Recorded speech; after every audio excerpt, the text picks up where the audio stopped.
Assalamualaikum warahmatullahi wabarakatuh. Salam sehat dan bahagia Bapak Ibu guru hebat di seluruh Nusantara. Perkenalkan, saya Ulfa Atmarida. Pada kesempatan ini melakukan aksi nyata topik 1 Merdeka Belajar yang saya peroleh dari platform Merdeka Mengajar. Baik Bapak Ibu, pada topik 1 Merdeka Belajar ini terdiri dari 6 modul. Nanti yang akan saya sampaikan adalah poin-poinnya saja.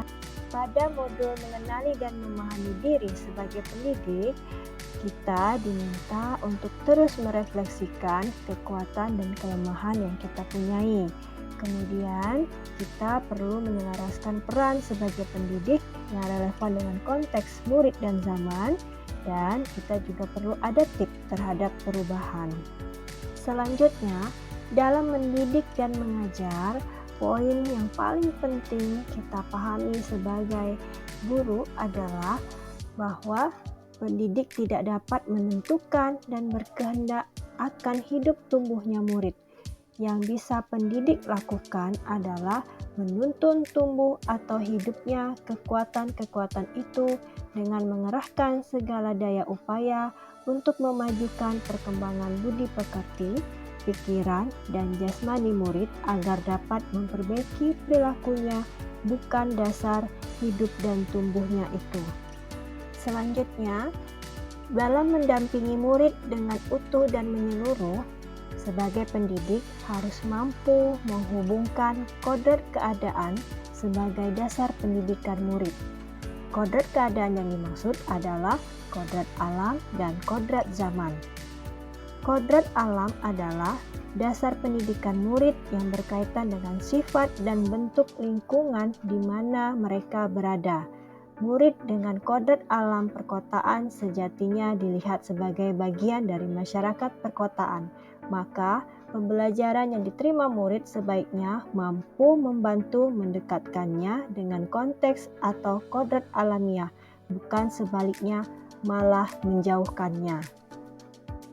Sedangkan kodrat zaman adalah bagian dasar pendidikan murid yang berhubungan dengan isi dan irama. Isi dan irama pendidikan bergerak dinamis sesuai dengan perkembangan zaman. Muatan pendidikan dan cara belajar dikala kita sebagai murid pasti berbeda dengan zaman saat ini. Pendidikan setelah masa kemerdekaan tentu juga berbeda dengan pendidikan pada abad ke-21.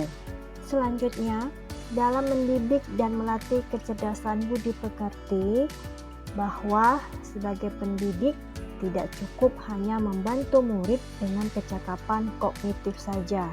Akan tetapi, murid juga membutuhkan tuntunan yang dapat menumbuhkan budi pekerti dalam kehidupannya. Kemudian, keluarga merupakan laboratorium utama membentuk kecerdasan. Sebagai pendidik, kita turut membantu menemukan kecerdasan budi pekerti dengan tuntunan dan teladan yang sesuai dengan kebutuhan murid.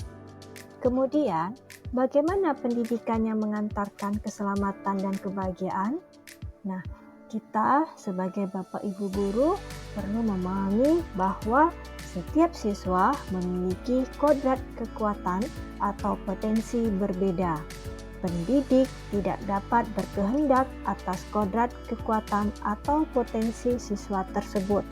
Yang dapat dilakukan pendidik adalah menuntun siswa untuk selamat dan bahagia sesuai kodratnya dengan memberikan daya upaya maksimal untuk mengembangkan akal budi pekerti siswa, mengantarkan siswa agar siap hidup dan mampu mengisi zamannya. Demikianlah Bapak Ibu guru di seluruh Nusantara, aksi nyata saya dalam penyebaran pemahaman topik 1 Merdeka Belajar.